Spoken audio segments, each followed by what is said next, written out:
y'all, welcome back to Cause Cookie Podcast. Don't forget to like, comment, and subscribe. It is your host, Cookie. Okay, so today is a very important one. I just had a morning full of crying. You can still see in my eyes a little bit. But it's about, the topic is about believing in yourself, even when you feel like no one else does.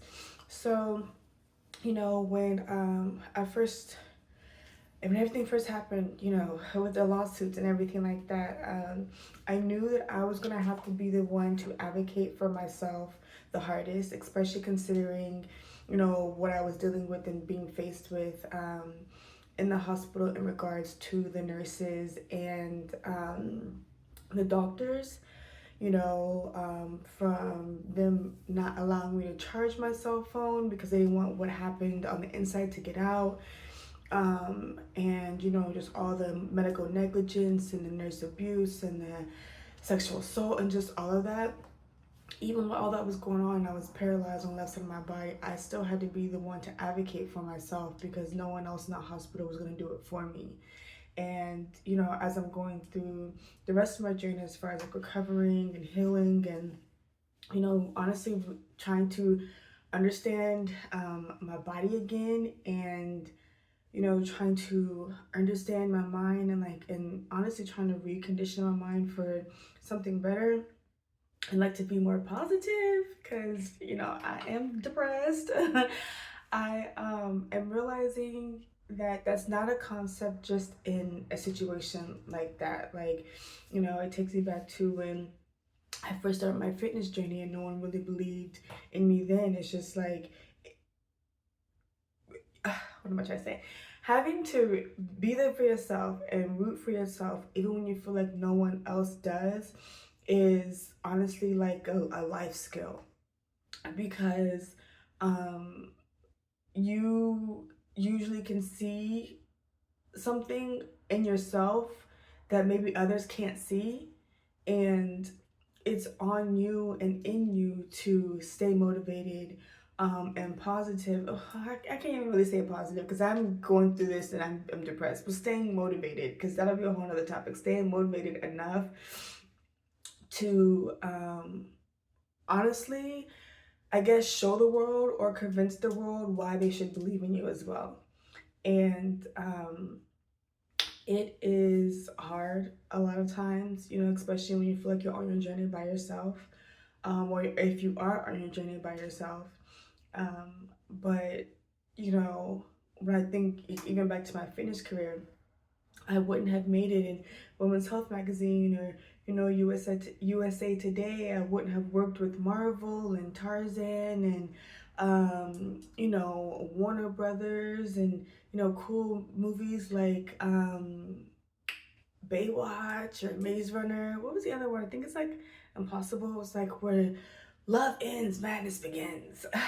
They gave me some really cool shirts and cups, as well as allowing me to do a boot camp too. It was really cool. And at the boot camp, I got to give everyone tickets to watch the show, to watch the movie. It was actually really, really cool. I was able to do some really cool things. Through that, it's outside of just stunt work. I was able to actually build a community through these production companies too, and go to really cool events and stuff like that too. Even for Tarzan, they sent a limo to the house for me and my friends to ride in on the way over. Now, honestly, this is back before I was even vlogging. I was record a little bit, but I didn't really know what I was doing as far as vlogging. So a lot of this is just stories I'm gonna have to tell you guys, because I didn't actually literally get my camera and record the fact they brought this really cool limo. And honestly, it was influencers were just becoming a thing during that time. So the production companies and the influencers, we were all trying to figure it out. And honestly, we were figuring it out together. So it was honestly kind of before everyone took to vlogging as serious as we take it now. But it was some really cool moments that, if I were presented those opportunities now, 100% would vlog the crap out of it. 100%. I'm pretty sure you guys would have wanted to come to that too, and see that too. But even being presented those opportunities, I wouldn't have been able to had I not believed in myself. Had I not continued on when nobody felt like I could build the body of my dreams. If I didn't continue on in that manner of like, no, I know it's possible, I can do it, and having the perseverance and the motivation, because that's really what it is. It's perseverance. It's not positivity, it's perseverance, because you can continue on through something if you were, I guess, preserving. I don't know. Through, whatever emotion you're going through. But I wouldn't have been able to not only have those really cool opportunities, I wouldn't be able to have all the amazing clientele that I've had, whether they were celebrities or not. Like, yes, I've had some celebrity clients, but I've also had some really cool people who weren't celebrities who were really freaking awesome. And I wouldn't have been able to build such an amazing online community, on top of the fact that it was actually a career of mine. So,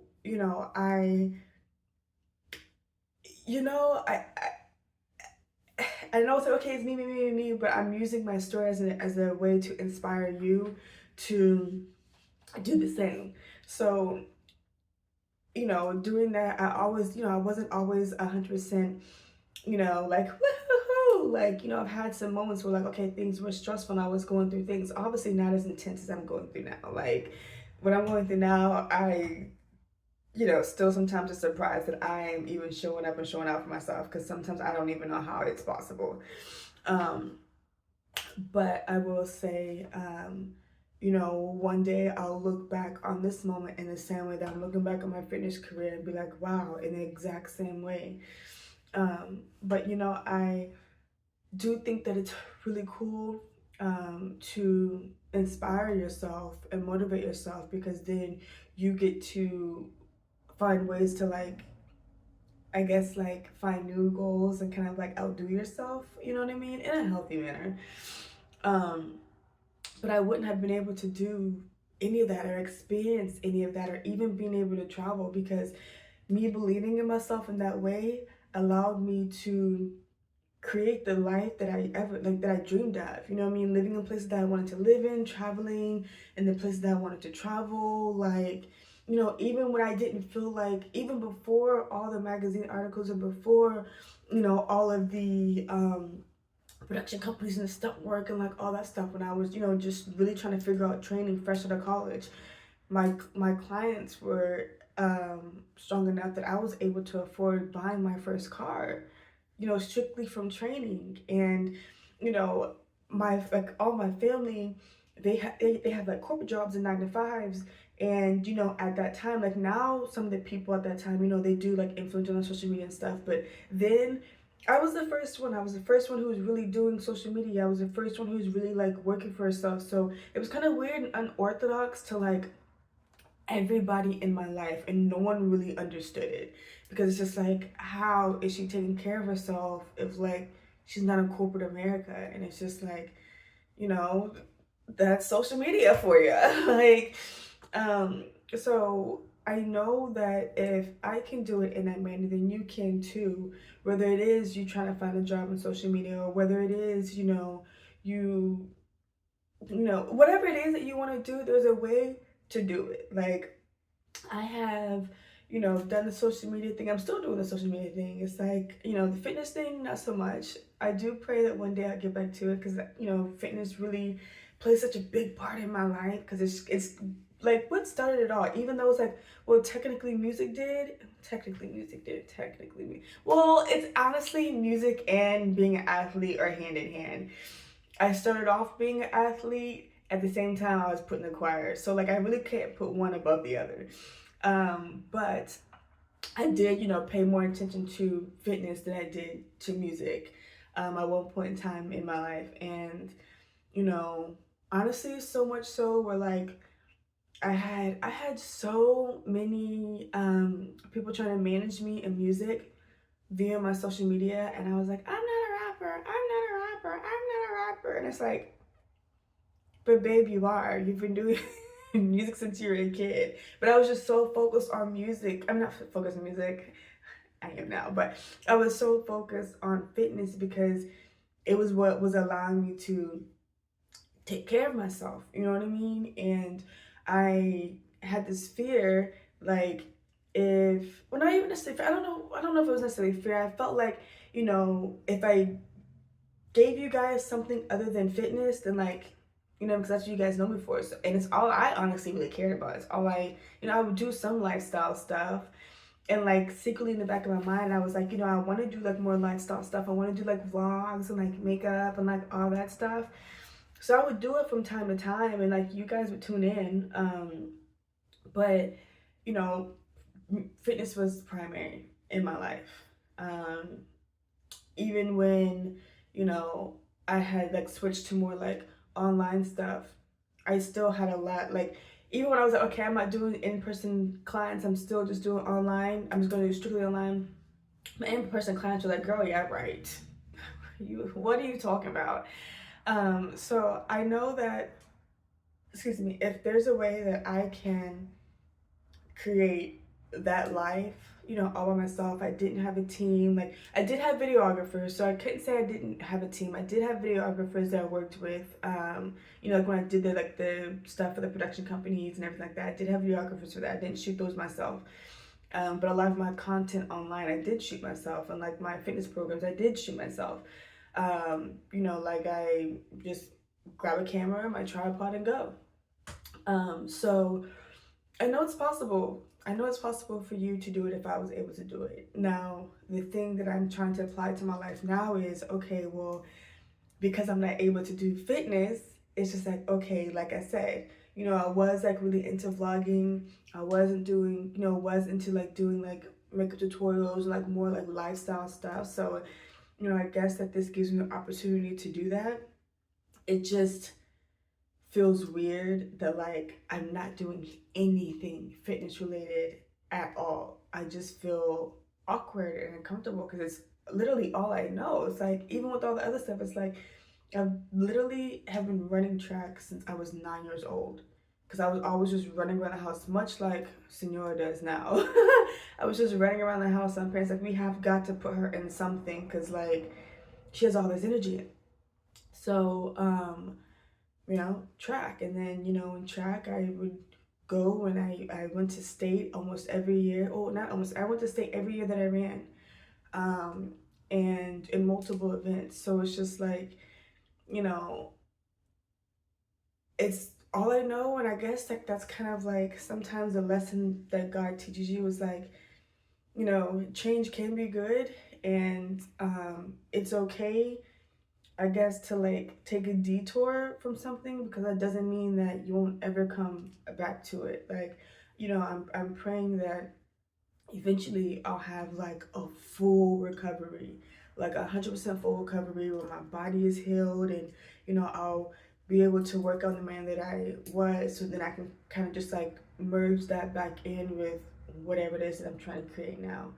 Um, and you know, I don't really have the answers for that. I'm figuring that out as I go. I guess much like how I did with my fitness stuff, I didn't really know what I was doing then either, and somehow I negotiated some major big contracts on my own. Honestly, still surprised, because like when I tell you, I would get paid thousands. I mean, thousands of dollars for one post. And I didn't have a social media manager. Like a lot of people, a lot of, you know, social media influencers now have managers that help negotiate those deals and etc. Da, da, da. I never had a social media manager. I never had a team, like I said, outside of the videographers that I worked with, and those videographers were at the gym that I was working out at. So in that sense, it just like worked because they were already getting taken care of and like getting a kickback from the owner of the gym. You know what I mean? Um, so I don't know. And you know, and I will loop them into, because a lot of times I wouldn't get paid until after the fact, so then I would have to try to figure that out afterwards. But I would loop them in with the production company, so that way if the production companies like the way that they, you know, did their camera stuff, etc., then that there was an opportunity for them to like not just shoot commercials for big films, but like maybe one day actually like be able to shoot the actual big film itself. So I always look out for my people. But you know, I just know that it's possible. So stay dedicated and to continue to root for yourself, even when you feel like no one else is there for you. Because had I not, it sounds so crazy, like, had I not picked up my phone and got a tripod, or me and my homegirl in college just trying to live out our dreams, and she would shoot some gym content for me, had we not had those discussions and all that stuff, y'all wouldn't even know the social media influencers y'all know today.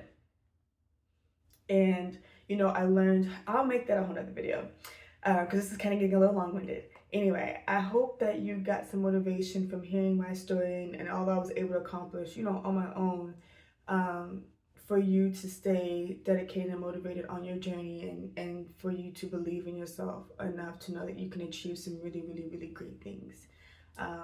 So thank you so much for watching, and I'll see you guys in the next one.